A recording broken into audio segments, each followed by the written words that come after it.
So,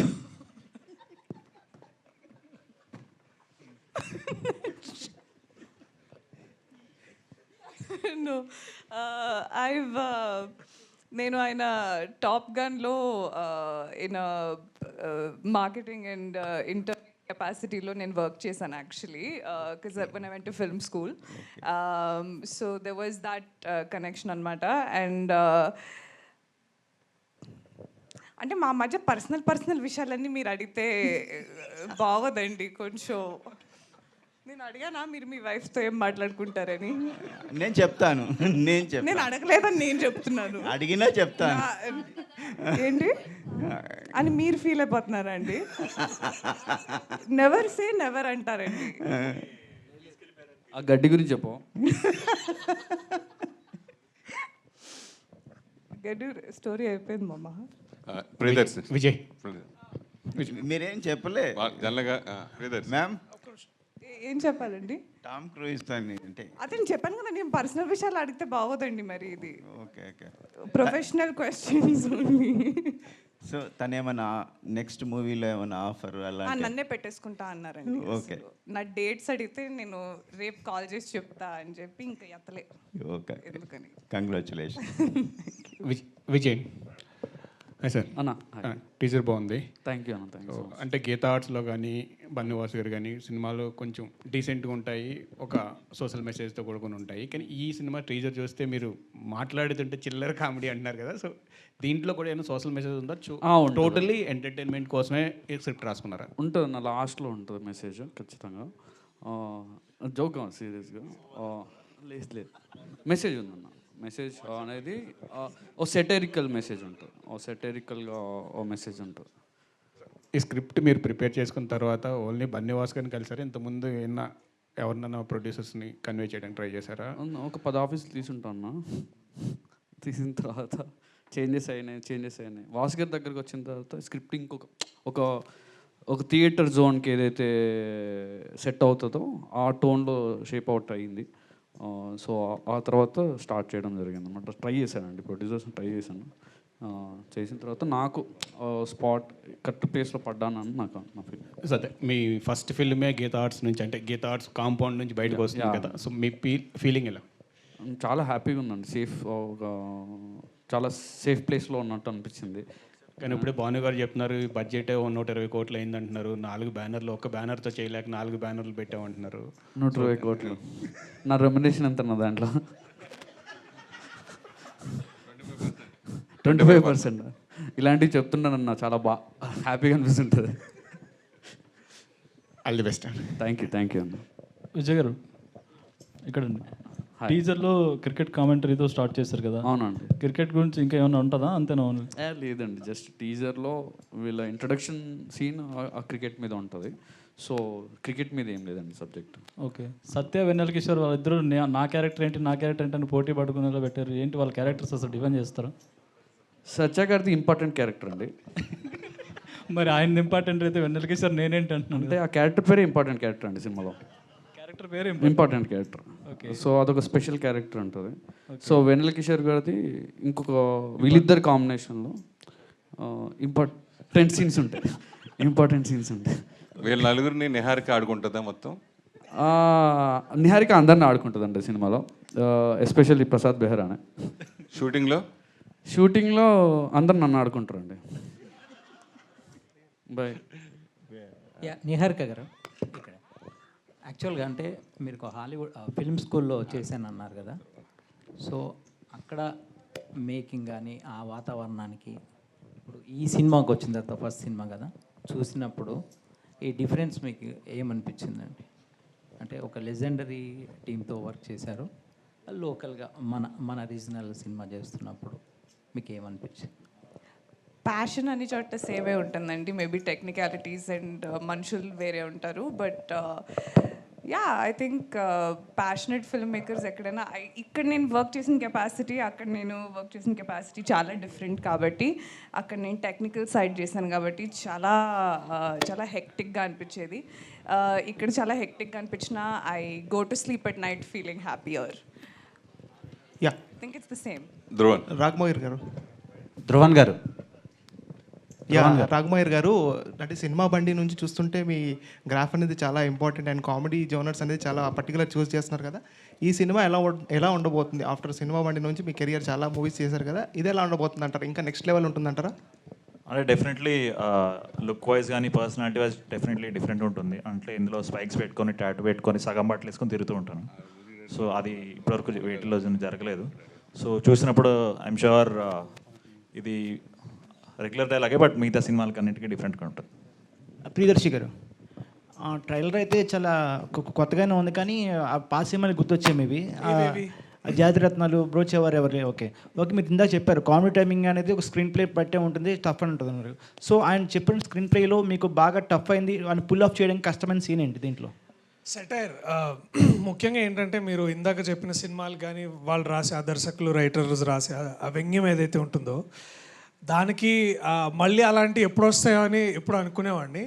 కానీ అంతే స్థాయిలో అంటే మీకు అంతే సెటైర్ రాయడం అనేది చాలా తక్కువ మంది, అంటే మన మోహన్ గారితో వర్క్ చేసినప్పుడు అనిపించింది అనమాట, అదొక స్టైల్ ఆఫ్ రైటింగ్ అనేది.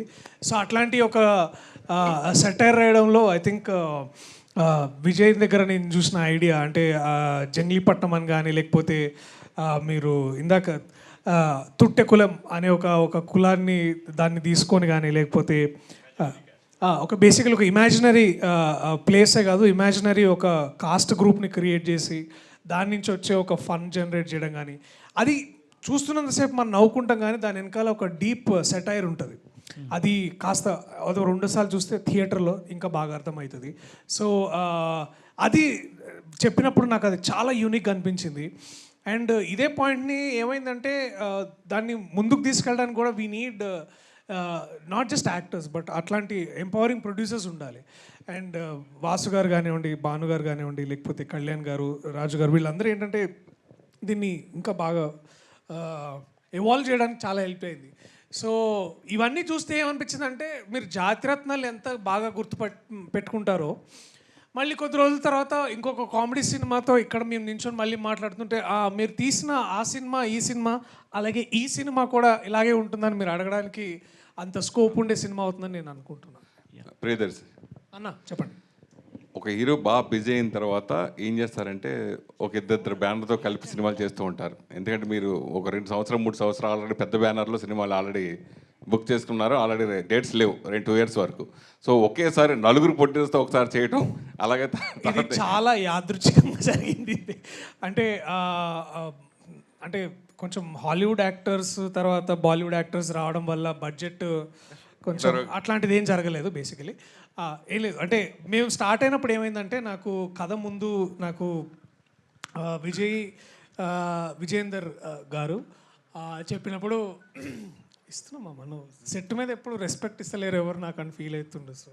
సో అంటే ఇది కొంచెం యాక్సిడెంట్. ఇప్పుడు ఫర్ ఎగ్జాంపుల్ నేను బన్నివాస్ గారు ప్రొడ్యూసర్ ఉన్నప్పుడు నాకు కొద్ది రోజుల క్రితమే ఇది చూసిన నేను బీవీ వర్క్స్ అని, లేకపోతే వైరా కానీ, ఇవన్నీ ఏంటంటే 1 by 1 వచ్చినాయి. అండ్ మోస్ట్ ఇంపార్టెంట్లీ ఏంటంటే everybody came with that love for the script. అరే ఎంత బాగుంది, ఎంత నవ్వుకున్నాం విన్నంతసేపు అని. ఎందుకంటే అల్లు అరవింద్ గారికి తప్ప అందరికీ నరేషన్ ఇచ్చాడు ఆ మావాడు. సో అందరు విన్న వాళ్ళందరూ చాలా హ్యాపీగా ఫీల్ అయ్యి, so it became like a very ఆర్గానిక్గా జాయిన్ అయ్యి, అంతేగాని మా రెమ్యునరేషన్లు ఎక్కువయ్యే లేకపోతే అని అంటే ఇన్ని చెప్తుండే బయట. But so we got lucky.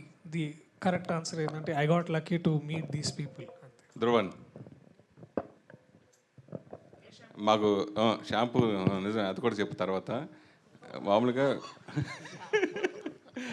సింగర్గా రఘురామ్గా మాకు పరిచయం, తర్వాత మా మధ్యలో లిరిక్ రైటర్ కూడా మారావు, తర్వాత మ్యూజిక్ డైరెక్టర్ సక్సెస్లో కొడుతున్నావు. సో నీ పేరు మార్చుకోవడం వల్లే ఇలాగ సక్సెస్ అవుతున్నావు అనుకుంటున్నావా, లేదా ఈ cinema already trailer super success, ఇందాక వాసు కూడా బాగా చెప్పారు, పాటలన్నీ అద్భుతంగా వచ్చాయని దాని గురించి చెప్పారు. పాటలు బాగా వచ్చాయండి, అది ఓకే. అది మీ పేరు మార్చుకోవడం వల్లే. ఆర్ఆర్ ధ్రువన్ అంటే ఆర్ఆర్ అంటే రఘురామే, so RR Dhruvan the screen name for music director. So 5 yearsగా అదే పేరులో నేను మైల్స్ ఆఫ్ లవ్ అనే మూవీ నుంచి చేస్తున్నాను. బట్ ఇది నా ఫస్ట్ ఫిలింలా ఫీల్ అవుతున్నాను. ధ్రువన్ గారు తెలియదే అని ఒక సాంగ్ వచ్చింది. సో అక్కడ నుంచి మీరు చాలా ఎక్స్ప్లోర్ అయ్యారు ఇండస్ట్రీలో. సో ఆ సాంగ్ తర్వాతలా చాలా మ్యూజిక్ విన్నాము, కానీ మీ పర్టికులర్ ఫిలిమ్స్ అయితే చాలా తక్కువ కంపోజర్గా. సో ఈ సినిమా చూస్తే మొత్తం కామెడీ జానర్లో ఉంది. ఇలాంటి ఫిలిమ్స్కి మ్యూజిక్ చాలా ఇంపార్టెంట్. మీరు విజయ్ గారు మీరు కన్సల్ట్ అయ్యారా లేదా ఆయన మిమ్మల్ని అప్రోచ్ అయ్యారా? First question. అండ్ దీనికి కంటిన్యూషన్ ఏంటంటే, ఇందాక శ్రవంతి గారు మీకు మోవా అని పిలిచారు, మోవా. సో దానికి రీజన్ ఏంటి? సో ఏంటి? నేను విజయ్ని అప్రోచ్ అయ్యా. విజయ్ నన్ను అప్రోచ్ అవ్వాల్సి వచ్చింది ఇంకో ఫ్రెండ్ ద్వారా. సో దాని తర్వాత ఒక చిన్న ఫస్ట్ ఒక లిట్మస్ టెస్ట్లో ఒక సాంగ్ చేసాము. సో దాని తర్వాత అంటే ఒక జీరో స్పేస్ నుంచి స్టార్ట్ చేసాము. అంటే ఏ రెఫరెన్స్ లేకుండా ఒక కొత్త మ్యూజిక్, ఒక కొత్త ప్యాటర్న్లో ఈ ఫిలిం, అంటే కామెడీ ఫిలిమ్స్కి మ్యూజిక్ చేయడం అనేది, సాంగ్స్ కామెడీ ఫిలిమ్స్లో దాన్ని కమర్షియల్గా వర్కౌట్ చేయడం అనేది ఇట్స్ అ బిగ్ ఛాలెంజ్ ఏ మ్యూజిక్ డైరెక్టర్కైనా. సో నాకు అది మిత్రమండలి ద్వారా వచ్చింది. And I'm still enjoying the journey. ఇంకా we have a long way to go. Priyadarshi garu, last question please. Priyadarshi గారు చెప్పండి. సార్, ఒక హీరోకి హిట్ పడితే మళ్ళీ ఆఫర్స్ వస్తాయి, ఫ్లాప్ పడితే ఆఫర్స్ అనేవి రావు. మీకు హిట్ ఫ్లాప్ లేకుండా వరుసగా మీకు సినిమాలు ఆఫర్స్ వస్తానే ఉన్నాయి. ఆ సీక్రెట్ ఏంటి సార్ అసలు?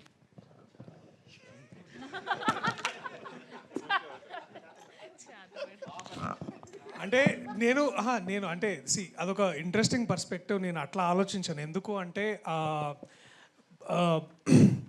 నేను ఎక్కడ లక్కీగా ఫీల్ అవుతానంటే, ఇలాంటి రైటర్ డైరెక్టర్స్, ఇలాంటి ప్రొడ్యూసర్స్ దొరకడంలో లక్కీగా ఫీల్ అవుతాను. సో ఇప్పుడు ఆఫర్స్ అనేది ఏంటంటే, అది వస్తుంటే మనం కొన్ని తీసుకుంటాం, కొన్ని తీసుకోము, అవన్నీ వేరే విషయం. బట్ మోస్ట్ ఇంపార్టెంట్లీ ఏంటంటే that there is this beautiful eco system of people. వాళ్ళతో వర్క్ చేసే అవకాశం నాకు దొరుకుతుంది. ఇదేదో చాలా డిప్లొమసీగా చెప్పినట్టు ఉంటుంది, కానీ పాయింట్ ఇంతే అన్న. It is as simple as this. ఈ కథ నేను విని దాదాపు 3 ఏళ్ళు అవుతుంది.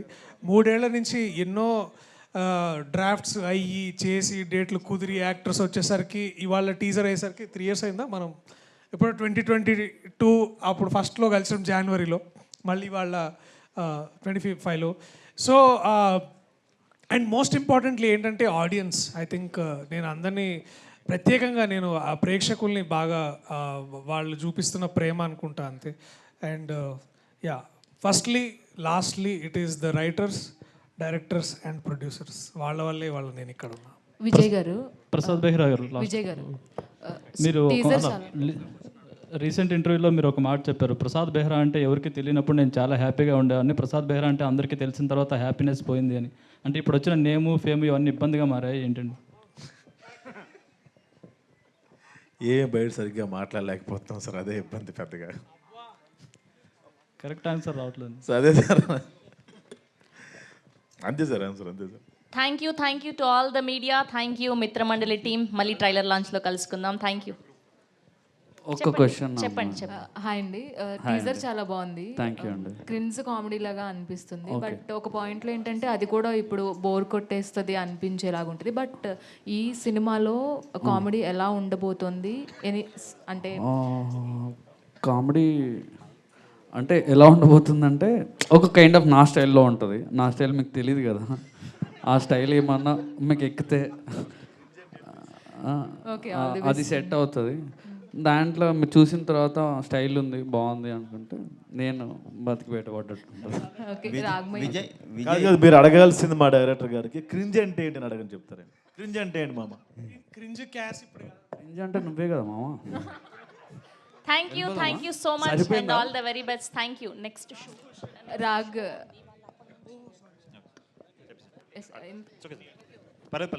ఫాస్ట్. ఇంతకు ముందు మాట్లాడుతూ కాస్ట్యూమ్స్ గురించి మాట్లాడారు మీరు. సో కాస్ట్యూమ్ డిజైనర్ ఎవరు? సో ఈ సినిమాకి ఆయన చెప్తేనే ఈ కాస్ట్యూమ్ వేసుకోవచ్చు. కాస్ట్యూమ్ డిజైనర్ అంటే మోయిన్. మరి ఈ కాస్ట్యూమ్కి ఈ సినిమాకి ఏంటి సంబంధం? అంటే చాలా యూనిక్, అంటే ఇప్పుడు వరల్డ్ కూడా చాలా యూనిక్గా ఉంటుందండి, కాస్ట్యూమ్ కూడా చాలా యూనిక్గా ఉంటుంది. సో అంటే ఒకసారి టీజర్ చూస్తారు. నా సినిమాలో అట్లా ఏం లేదు, నా సినిమా అన్నీ చెప్తున్నాడు. Thank you so much to all the media people and all the very best to the Mitramandali team. Thank you అండి. Thank you so much. ఇందుకే వచ్చావు కదా నువ్వు.